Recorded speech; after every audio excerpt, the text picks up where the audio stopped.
Baik. Tema kita Syekh Abu Bakar Al-Baqilani. Imam Abu Bakar Al-Baqilani yang terkenal sebagai ahli debat. Jadi beliau ini ahli debat. Beliau pernah berjumpa dengan seorang pendeta Nasrani. Tiba-tiba pendeta tersebut berkata kepada Abu Bakar Al-Baqilani, dia mengatakan, kalian kaum muslimin mengidap penyakit fanatisme. Jadi dituduh, ya, kalian kaum muslimin mengidap penyakit fanatisme. Maka Imam Al-Baqilani bertanya, apa maksud Anda? Maka pendeta tersebut menjawab, kalian membolehkan pernikahan dengan wanita ahlul kitab, yakni Yahudi dan Nasrani. Jadi dalam surat Al-Maidah ayat 5 memang ada ayatnya, kita diperbolehkan menikah dengan ahlul kitab, wanita-wanita ahlul kitab, yakni Yahudi dan Nasrani. Dan ketika itu Yahudi dan Nasrani memang sudah menyimpang ketika Rasulullah masih hidup, ya, dalam sisi akidah gitu kan. Tapi Al-Quran membolehkan, Allah membolehkan dengan harapan mereka bisa masuk Islam. Ya, karena mereka juga paham tentang Allah, tentang malaikat, juga tentang hari akhir mereka juga paham. Nah, Rasulullah pun ada beberapa istri Nabi yang dulunya Yahudi, seperti Sofia binti Huyai. Ya, itu anak pembesar Yahudi yang kemudian Rasulullah minta, maukah kau masuk Islam? Ternyata mau. Terus Juwairiyah binti Al-Haris, itu juga Yahudi. Kemudian Rasulullah menawarkannya untuk masuk Islam dan masuk. Ya. Tapi memang pada zaman Umar bin Khattab, kemudian Umar bin Khattab ini menyatakan begini, mulai sekarang aku tidak hendak mendahului Allah dan Rasulnya. Tapi mulai sekarang kalian jangan menikahi wanita-wanita ahlul kitab. Kenapa? Mereka punya misi terhadap kalian. Mereka punya tujuan. Ya. Kenapa tidak kalian nikahi aja wanita-wanita muslimah? Wong yang Islam masih banyak gitu ya. Yang Islam masih banyak. Kenapa harus pilih Yahudi atau Nasrani? Dan kemudian ijma para ulama saat ini sepakat bahwa lebih baik kita menikah dengan yang muslimah daripada dengan yang Yahudi atau Nasrani. Nah, di sini pendeta itu menyatakan kalian membolehkan pernikahan dengan wanita Alkitab Yahudi atau Nasrani, namun kalian melarang kami menikahi anak-anak gadis kalian. Nah, kalau wanitanya Muslim nggak boleh, ya. Kalau wanitanya Muslim nggak boleh. Kenapa? Karena suami itu akan banyak berpengaruh. Suami yang nyari nafkah, memberikan makan dan minum, pakaian dan sebagainya. Maka biasanya wanita itu akan lebih mengikuti suami, kecuali wanita punya pekerjaan sendiri, Pak, ya. Berarti gaji lebih gede dari suami, tinggal itu suami, ya. Tapi kalau dia nggak punya penghasilan, dia akan bergantung pada suami. Maka mendengar tuduhan seperti itu, Abu Bakar Al-Baqilani kemudian menjawab, ya, kami boleh menikahi wanita Yahudi karena kami beriman kepada Musa, ya, beriman kepada nabinya orang-orang Yahudi, dan kami diperbolehkan menikahi wanita Nasrani, ya, dan kami diperbolehkan menikahi wanita Nasrani karena kami beriman kepada Isa, ya. Jika kalian mau beriman dengan Nabi Muhammad, pasti kami nikahkan kalian dengan putri kami, ya. Maka terbungkamlah mulut pendeta tersebut, ya. Jadi kalau kalian mau menikahi gadis-gadis kami, ya, beriman sama Muhammad. Syahadatnya dua, asyhadu an la ilaha illallah wa asyhadu anna Muhammadar Rasulullah. Yang jadi masalah kan kalian nggak mau beriman kepada Muhammad, sedangkan kami beriman kepada Musa, kami beriman kepada Isa. Ya. Nah ini, maka pendeta itu pun kemudian terbungkam. Nah, sebagai ulama terkemuka, Imam Abu Bakar Al-Baqillani juga pernah diutus oleh penguasa Irak untuk berdebat dengan orang-orang Nasrani di Konstantinopel. Di Konstantinopel ini gerbang Romawi Timur yang terkuat pada masa itu, Pak ya. Nah, sekarang Konstantinopel itu Istanbul itu, Pak ya, Istanbul. Nah, pada tahun 371 Hijriah, ya, pada tahun 371 Hijriah, saat mendengar kedatangan Imam Abu Bakar Al-Baqillani, penguasa Romawi memerintahkan para pembantunya untuk merendahkan tinggi pintu istana. Hal ini dilakukan agar Imam Al-Baqillani terpaksa membungkukkan badan saat memasuki istana Romawi. Jadi kalau raja-raja Romawi kan memang senangnya itu rakyat-rakyatnya itu kan membungkukkan badan, ya Pak ya, sebagai penghormatan dan sebagainya. Nah, dia pengen Abu Bakar itu juga menundukkan kepala. Kalau orang Islam ini kan memang kita nggak mau menundukkan kepala kecuali kepada Allah. Kecuali ada istiadat, Pak ya, kayak orang Jawa ini ya pasti nundukin kepala, nyun sewu gitu ya. Kalau lewat depan orang tua kita nyun sewu gitu. Ya memang itu adat istiadat, nggak masalah. Itu bukan untuk penyembahan, tapi itu penghormatan. Kalau di kampung saya ini lewat depan orang tua nggak nunduk, kurang ajar ini. Gitu. Iya, kalau di kampung saya itu ketemu orang tua, bah nyun sewu, ya sudah kita nunduk, tangan kita maju lagi, ya nyun sewu bah gitu ya, monggole gitu ya. Ya, kalau kita kenceng aja begitu, kurang ajar ya, gak mangan sekolahan ya, gituin. Nah, jadi dibikin rendah itu, ini istananya itu, supaya Imam Al-Baqillani itu, supaya dia nunduk nanti. Tatkala Imam Al-Baqillani sampai di depan istana, beliau mengetahui siasat licik tersebut. Ya, dia tahu. Maka beliau membalikkan badan, lalu berjalan sambil membungkukkan dengan posisi membelakangi raja. Dipantati, ya. Ya. Dia mundur membelakangi raja. Kemudian beliau menghadapkan pantatnya terlebih dahulu kepada sang raja daripada wajahnya. Saat itulah Raja Romawi tahu siapa yang sedang dihadapi. Rupanya cerdas dia gitu ya. Disuruh nundukkan kepala, malah pantatnya ditundukkan terlebih dahulu. Maka saat beliau memasuki ruangan istana, di sana banyak para pendeta, Pak. Karena kan kalau Katolik ini kan tidak menikah, Pak ya, pendetanya. Kalau Katolik tidak, tapi kalau Protestan menikah, ya.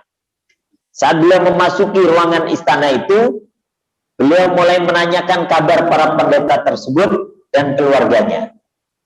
Kata Al-Baqillani, bagaimana kabar kalian dan keluarga serta anak-anak kalian? Ya, sengaja dia nanya ya, dia nanya gimana kabar kalian, istri kalian dan anak-anak kalian. Mendengar hal itu rajanya marah. Ya, rajanya marah. Kata raja, bukankah Anda tahu kalau pendeta-pendeta kami tidak menikah dan tidak memiliki anak? Ngeledek itu, gitu ya, kalau bahasa kita. Maka Al-Baqillani menjawab. Lalu Abu Bakar Al-Baqillani menjawab, Allahu Akbar. Kalian mensucikan para pendeta kalian dari pernikahan dan keturunan. Lalu kalian menuduh Tuhan kalian menikah dan melahirkan Isa.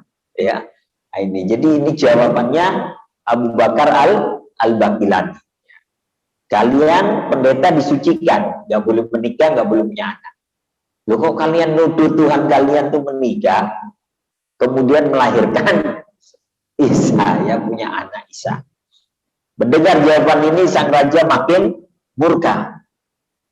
Lalu dia berkata, lalu bagaimana pendapatmu terkait dengan Aisyah? di mana Aisyah itu dituduh melakukan perselingkuhan dengan Sofwan bin Mu'attil. Nah, ini pernah kita bahas Pak ya, waktu Ramadan kalau saya. Waktu Ramadan. Jadi judulnya adalah hadisul ifk, berita buruk atau berita hoax ya, atau berita fitnah. Di mana ketika pulang dari pertempuran Bani Mustalik, jadi ketika pulang dari pertempuran Bani Mustalik, Aisyah radhiyallahu anha itu ikut dan dia di atas tandu. Jadi ada tandunya di atas ontanya itu ada. Nah, ketika pulang malam hari itu, ya Ibunda Aisyah ini ingin buang hajat gitu ya. Ya, kalau dulu kan di padang pasir itu, pasir yang keras itu adalah pasir yang biasa dilewati kafilah-kafilah itu. Sedangkan kanan kirinya pasir yang empuk, ya, yang mudah digali. Dulu kan belum ada rest area Pak ya, belum ada rest area, belum ada bensin gitu kan. Maka mules, ya akhirnya dia harus turun dari tandunya. Maka kemudian pasukan mengangkat tandunya, diturunkan dari ontanya. Ya. Ibunda Aisyah pergi ke tempat ya, tanah yang jauh dari jalanan itu. Buang hajat, maka setelah selesai kalungnya jatuh. Ya, kalungnya jatuh. Nah, karena kalungnya jatuh, dicarilah dengan penerangan rembulan seadanya. Ya, nggak bawa obor, nggak bawa apa. Dan dicari-cari agak lama. Karena lama, akhirnya pasukan nyangka, jangan-jangan Ibunda Aisyah sudah masuk di tandu. Ya, di apa namanya itu, ya itulah, pokoknya tandu yang ada tutupnya gitu, kemah ya, kayak kemah kecil. Akhirnya diangkat tandu itu, dinaikkan lagi ke ontanya. Nah, namanya pasukan kan yang angkat banyak, ada orangnya atau enggak sama aja entengnya gitu kan, diangkatlah, tiga jalan pasukan.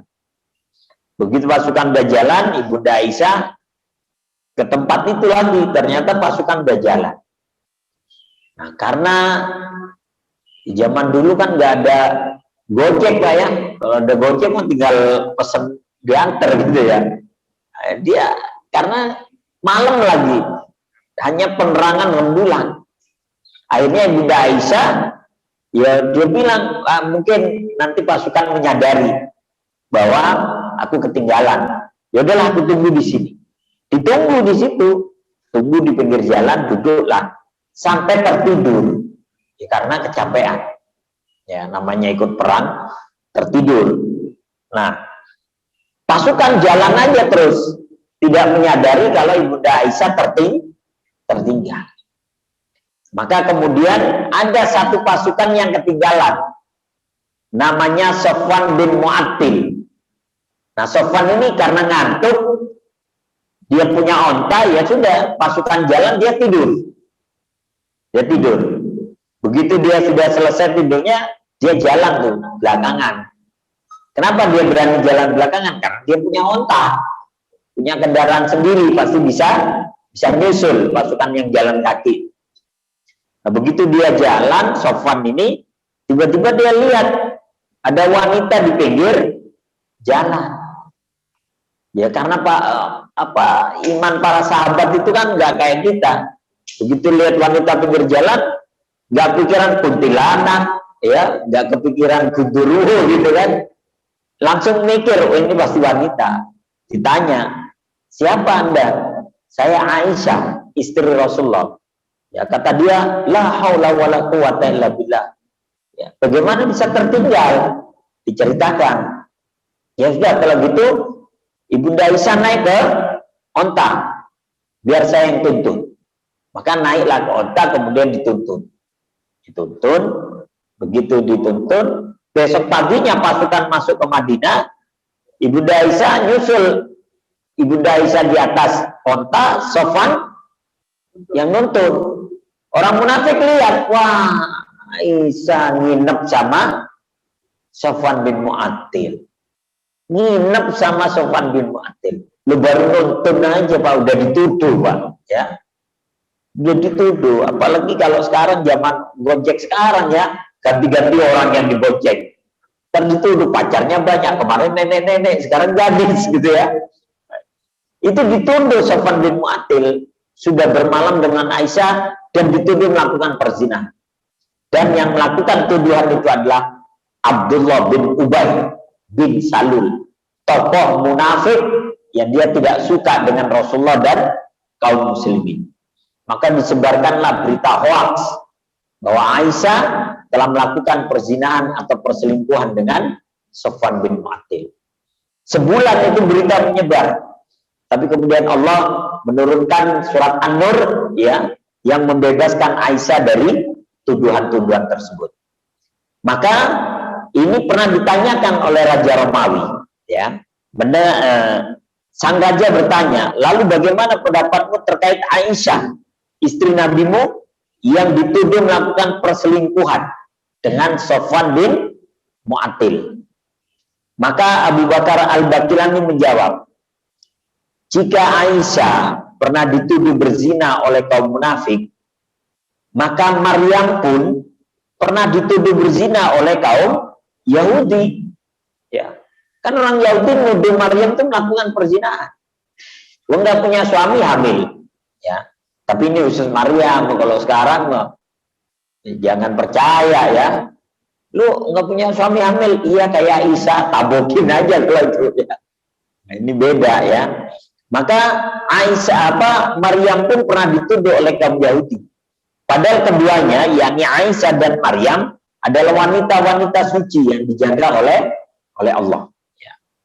Bedanya Aisyah menikah dan tidak dikaruniai anak, sedangkan Maryam tidak menikah tapi dikaruniai anak.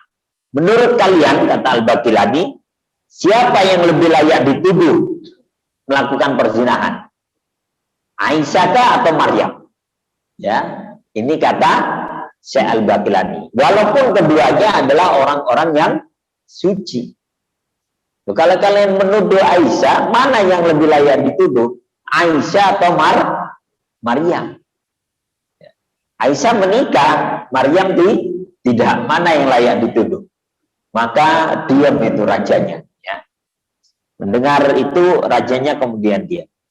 Makin gilalah sang raja mendengar jawaban Abu Bakar Al-Bakilani. Maka Raja Romawi tersebut bertanya, apakah nabi kalian berperang? Kemudian nanya, apakah nabinya berperang? Maka Abu Bakar menjawab, ya. Rajanya kembali bertanya, apakah dia menang?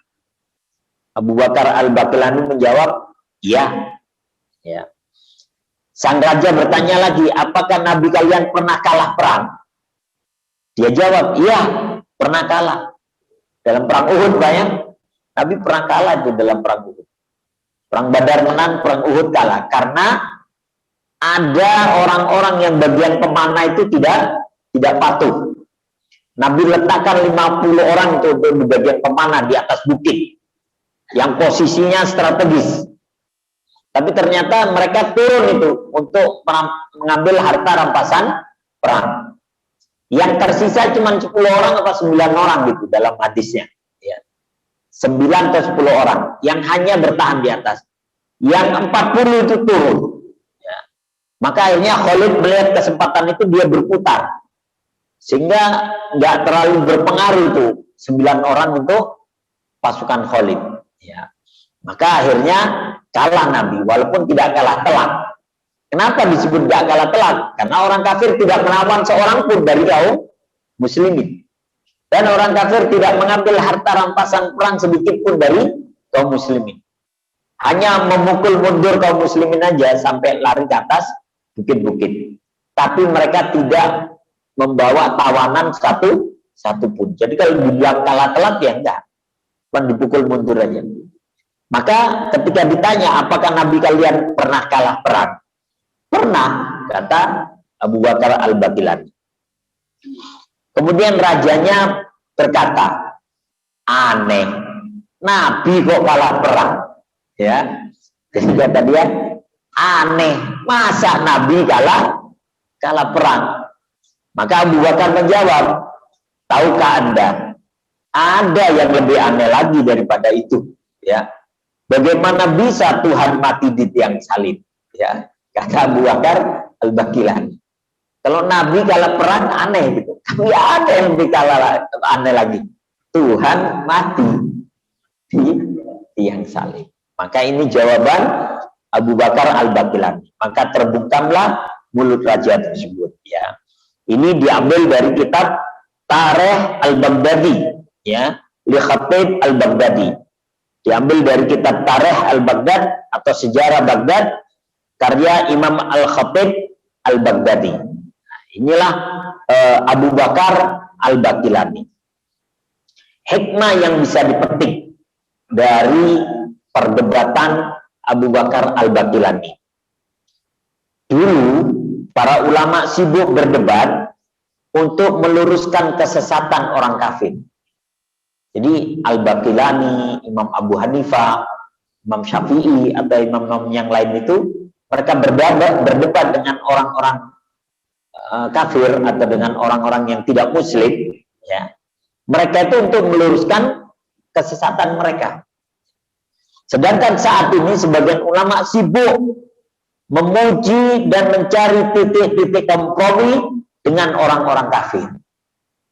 Kalau dulu tegas terhadap orang kafir, nih begini, ini akidah, ini lakum dinukum waliyadin, ini masalah sosial kita bisa bekerja sama, ini masalah yang sifatnya kemanusiaan kita bekerja sama. Tapi kalau akidah kita tegas. Itu dulu. Kalau sekarang enggak. Sekarang galaknya sama orang Islam, sama orang kafir Cina, ya, cium tangan, ya. Orang Islam pengajian dibubarin, bubar loh, radikal bubar.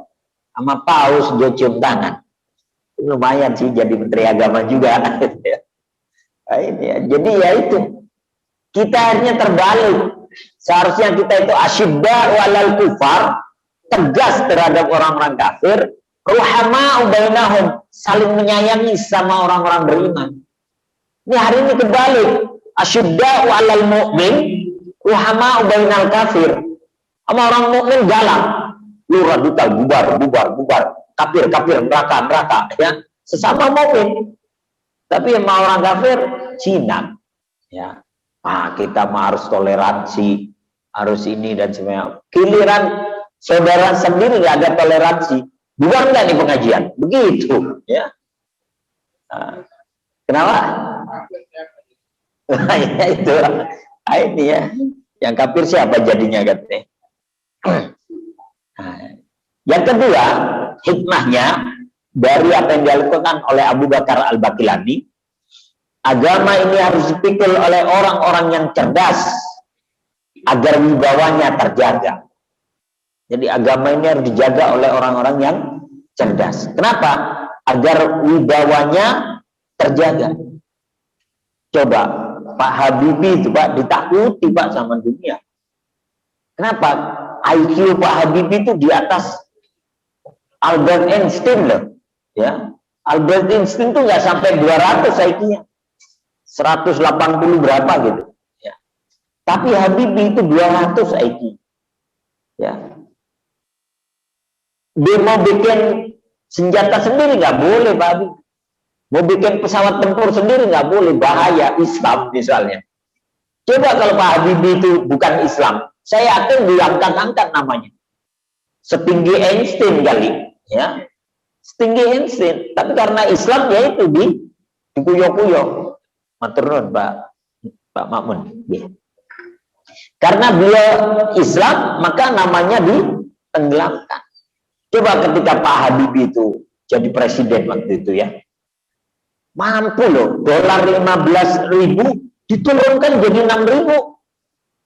Padahal ketika itu Perdana Menteri Singapura Lee Kuan Yew itu mengatakan ketika dolar 15 itu, kalau Habibie bisa menurunkan dolar 10.000, potong telinga saya.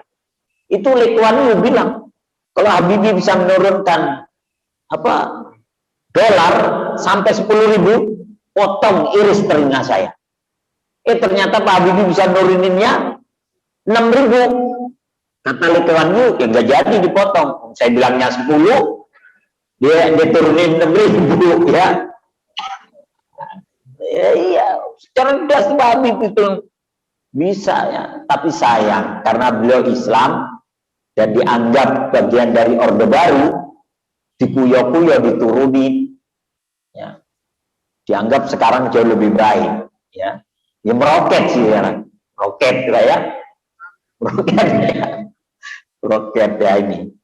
Ya inilah, jadi agama ini harus dipikul oleh orang-orang yang cerdas agar wibawanya terjaga.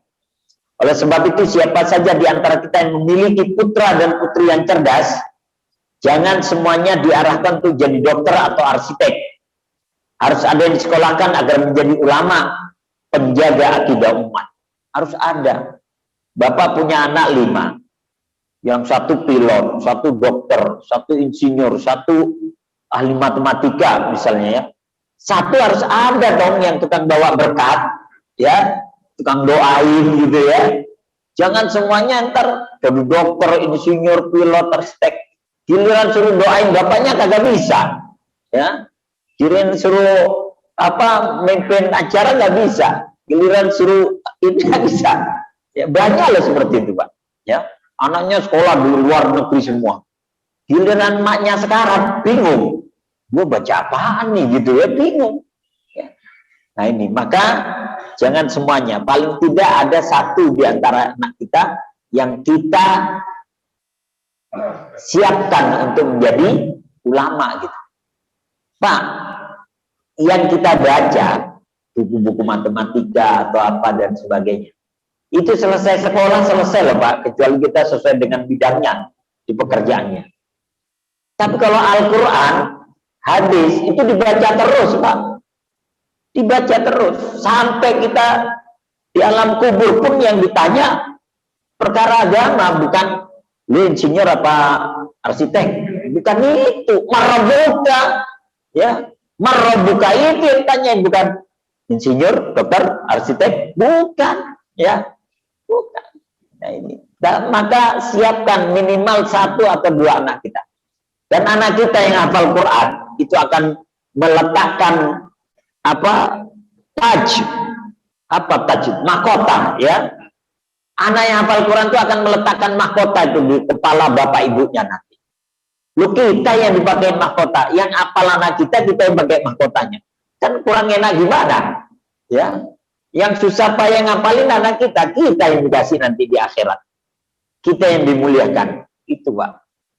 Hari ini, yaitu anak ke pesantren, sekolahkan pesantren, sekolah agama, orang pada nanya, mau jadi apa?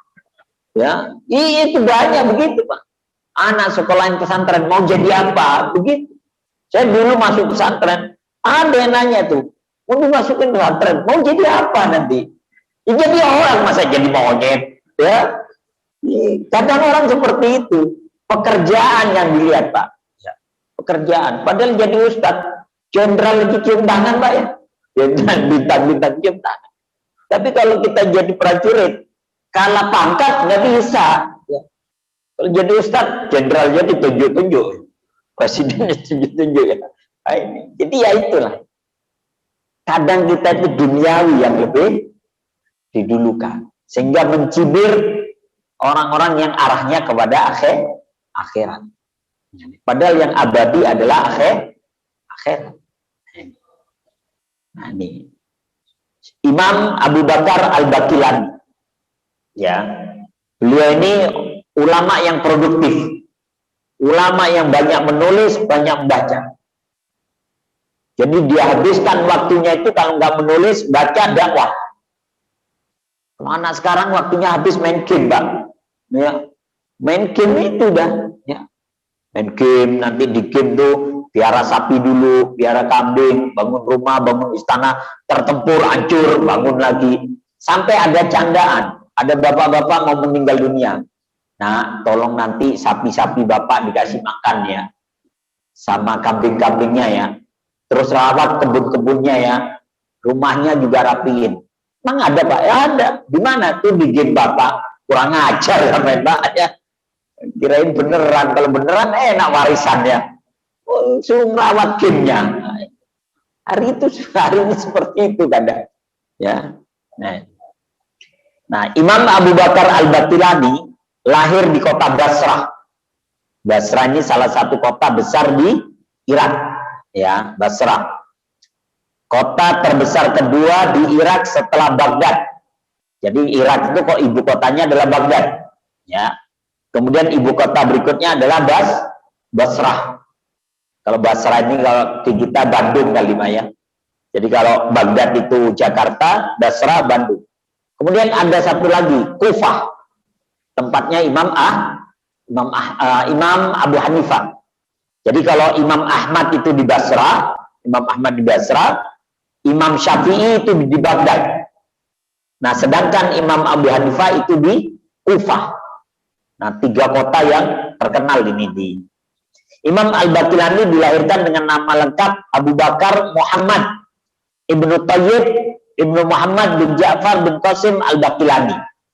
Jadi Abu Bakar ini julukannya. Ya, kayak Umar tuh disebut Abu Hafs. Karena bapaknya anaknya bernama Hafsah. Maka disebut Abu Hafs. Nah, Abu Bakar ini julukan. Kunyah kalau kata orang Arab. Dia lebih dikenal dengan nama Abu Bakarnya. Nama aslinya Muhammad. Jadi orang Arab tuh memang yang lebih terkenal adalah kunyahnya, Pak. Daripada namanya sendiri.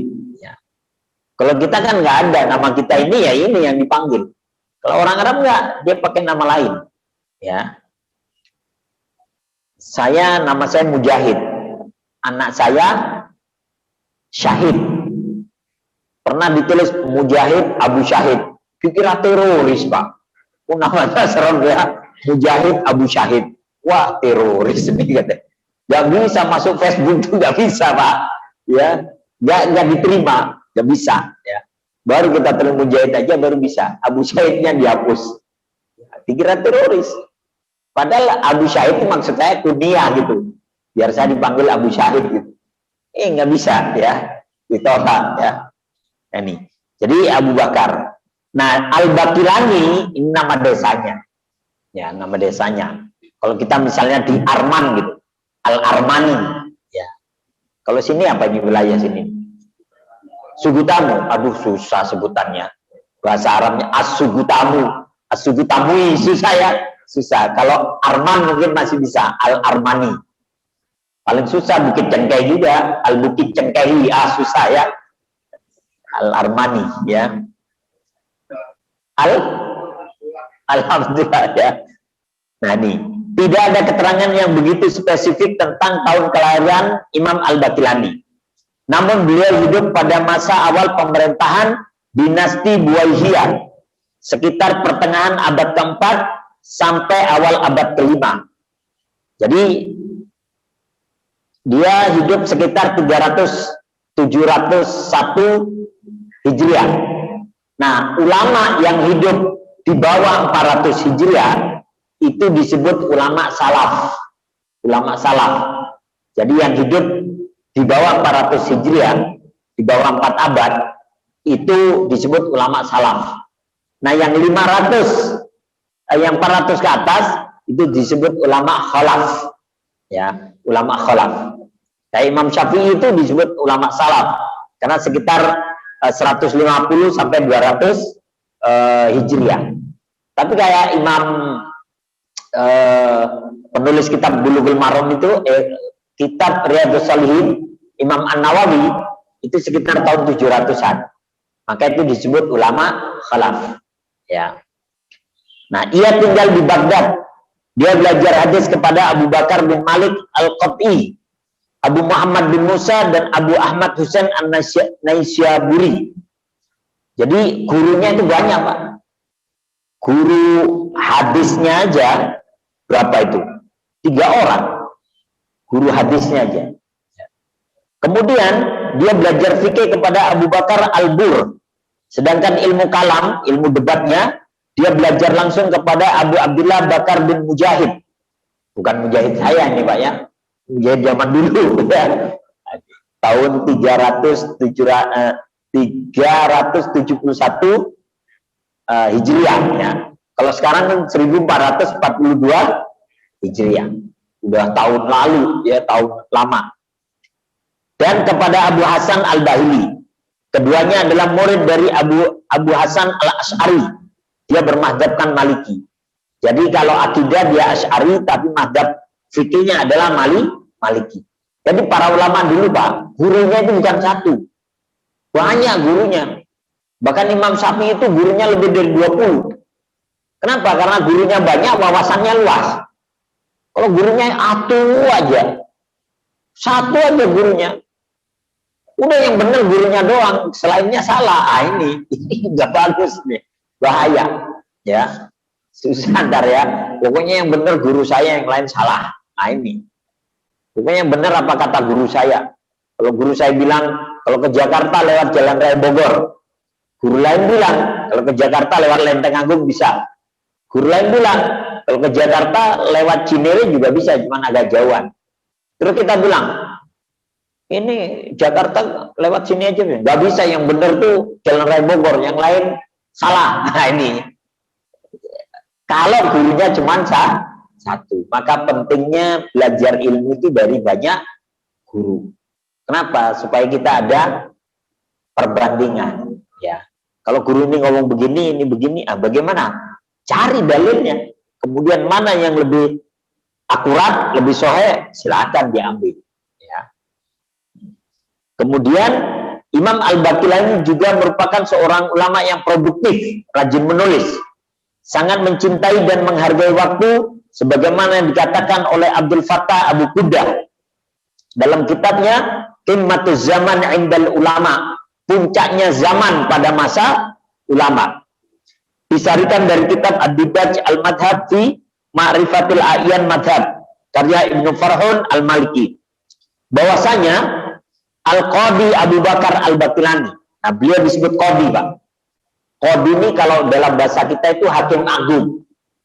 Karena dia pandai dalam ilmu agama, dalam banyak memutuskan perkara, akhirnya dia tidak sekedar ulama, tapi dia diangkat sebagai hakim agung. Ya. Nah, maka Al-Baqillani itu beliau sering mengarang kitab. Dan beliau tidak akan pernah tidur sebelum selesai menulis dalam jumlah 35 halaman. Jadi sebelum tidur tuh nulis dulu. Kalau udah 35 halaman tidur. Kalau kita kan nggak bisa tidur main HP, ya. Yang dibaca WhatsApp, mana ceritanya hoax semua lagi gitu ya. Udah hoax kita ikut nge-share lagi gitu ya. Ikut ngebagiin. Udah yang dibaca bohong, ya. Kita ikut ngebagiin, bohong lagi. Terus disebarin ke grup, bohong lagi. Begitu sudah bohong, maaf, ternyata hoax, ya. Udah orang pada berantem, dia baru minta maaf, ya. Nah ini maka hati-hati. Jadi Imam Al-Baqillani beliau tidak tidur kecuali setelah menulis 30 halaman. Tidak heran jika Al-Baqillani mendapatkan julukan Saifut Sunnah, ya, sang pedang sunnah. Dan dia disebut Lisanul Ummah, sang juru bicara umat. Maka dia dapat julukan Lisanul Ummah. Kenapa? Tiap debat menang terus, Pak. Ya, tiap debat menang terus. Al-Baqillani adalah orang yang cerdas, sebagaimana diutarakan oleh Imam Abu Bakar Al-Khwarizm. Al-Khwarizm ini yang menciptakan logaritma itu, Pak. Ya, Al-Khwarizm. Bahwa setiap pengarang kitab di Baghdad selalu merujuk kitab-kitab karangan orang lain, kecuali Imam Al-Baqillani. Dia tidak pernah menukil kitab orang lain dalam mengarang kitabnya. Jadi dia pikirannya sendiri. Ya, dari apa yang ada di kepalanya. Kalau kita kan, kita mau bikin skripsi, bikin tesis, bikin apa, kita kan banyak buku, Pak, ya. Tercomot sini, comot sini, jadi satu tulisan. Kalau Abu Bakar Al-Baqillani enggak, ditulis aja. Dia yang ada yang keluar dari pikiran. Untuk memanfaatkan waktunya, Al-Baqillani selalu menulis dan menulis. Karena menurutnya, waktu adalah kehidupan. Ya. Dengan memanfaatkan waktu yang ada, maka akan ada sebuah kehidupan yang sebenarnya, yaitu melalui sebuah karya berupa kitab. Makanya kata Sayyid Qutb, kata Said Qutb, satu peluru itu hanya bisa menembus satu kepala, kata Said Qutb. Tapi satu tulisan itu bisa menembus jutaan kepala. Ya. Jadi makanya terkenal Said Qutb. Satu peluru, kalau kita punya satu peluru, kita tembakkan kepala orang, dor, satu kepala doang. Tapi kalau kita menulis satu tulisan, disebar di WhatsApp, disebar di Facebook, disebar di internet, berapa juta kepala itu yang masuk, ya, dengan tulisan kita. Maka kata Said Qutb, menulislah, karena tulisanmu akan dibaca sampai akhir zaman. Ya, nah ini. Maka Al-Baqillani menyatakan bahwa yaitu melalui sebuah karya berupa kitab, karena karya tidak akan pernah hilang, walaupun yang menulis karya tersebut sudah meninggal dunia berabad-abad yang lalu. Ya kayak Imam Syafi'i, kitabnya terkenal Al-Um, sampai hari ini ada. Padahal beliau itu sekitar 150 Hijriah, sekarang 1442. Beberapa abad tulisannya masih ada. Imam-imam yang lain, termasuk Imam An-Nawawi. Imam An-Nawawi itu Pak, saking sibuknya nulis dakwah, sampai nggak sempat nikah. Dia meninggal di usia 40 tahun itu Imam An-Nawawi. Nggak sempat nikah. Tapi begitu meninggal di usia 40 tahun, berapa buku yang dia tulis? 200 judul buku. Dulu belum ada internet Pak, tinggal copy paste. Dia nulis tuh di bawah penerangan lampu lilin tuh, atau lampu ini aja minyak ya, nulis tuh. Pantesan dia gak sempat nikah. Kenapa? Beliau gak sempat nikah kenapa? Karena tulisan tadi 200 judul buku. Kita udah usia 45 begini, satu buku belum tertulis. Padahal alatnya udah canggih gitu. Ya, tapi wajar ya. Anak sekarang kadang 40 tahun, nikah kagak, kerja kagak, nulis juga kagak. Terus ngapain? Ya.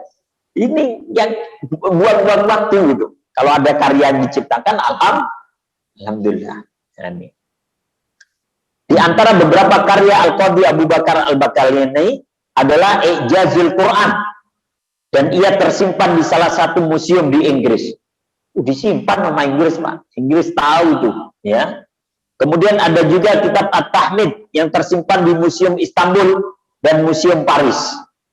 Ada juga kitab yang menolak kelompok Syiah, Rafidhah, kelompok Khawarij dan Mu'tazilah yang berjudul At-Tauhid fi Radd ala Mulhatil Mutala'a wa Rafidhah wal Khawarij wal Mu'tazilah.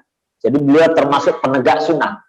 Beliau melawan Syiah, Khawarij dan Mu'tazilah.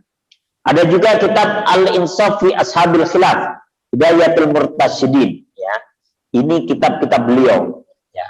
Imam Jalaluddin Asyuyuti dalam kitabnya Tuhfatul Muhtadin di Akhbaril Mujaddidin menjadikan beliau sebagai mujaddid bagi kurun keempat Hijriah.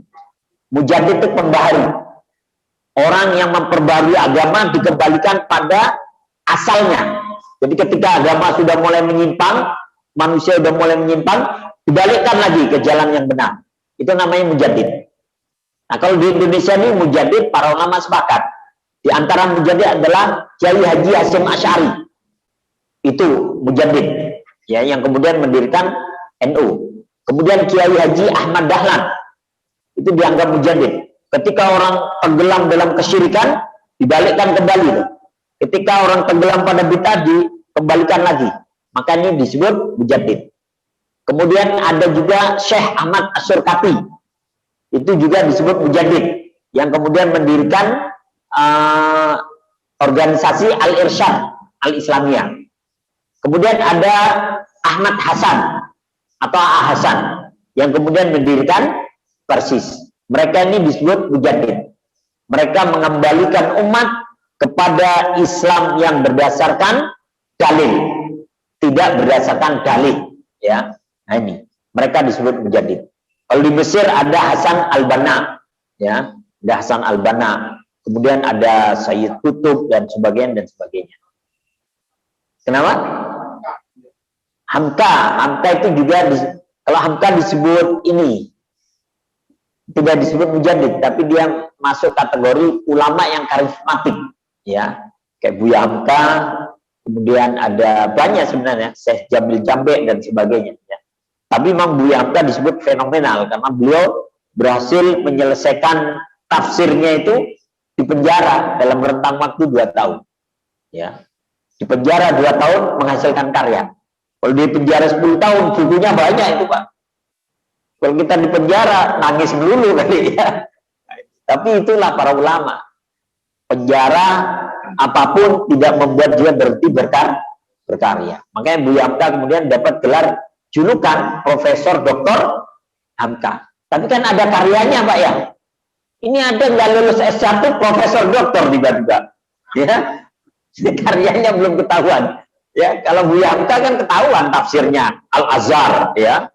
Terus wah, di depan publik dia. Ini S1 nggak ketahuan tiba-tiba Profesor Doktor. Ya, saya juga mau kalau begitu ya. Ya inilah. Jadi beliau disebut mujaddid. Inilah ulama karismatik yang bernama Syekh Abu Bakar Al-Baqilani.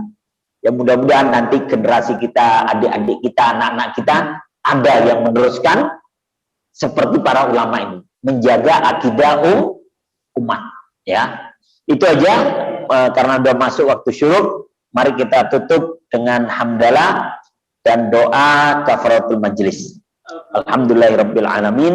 Subhanakallahumma wa bihamdika asyhadu an la ilaha illa anta astaghfiruka wa atubu ilaik. Assalamualaikum warahmatullahi wabarakatuh.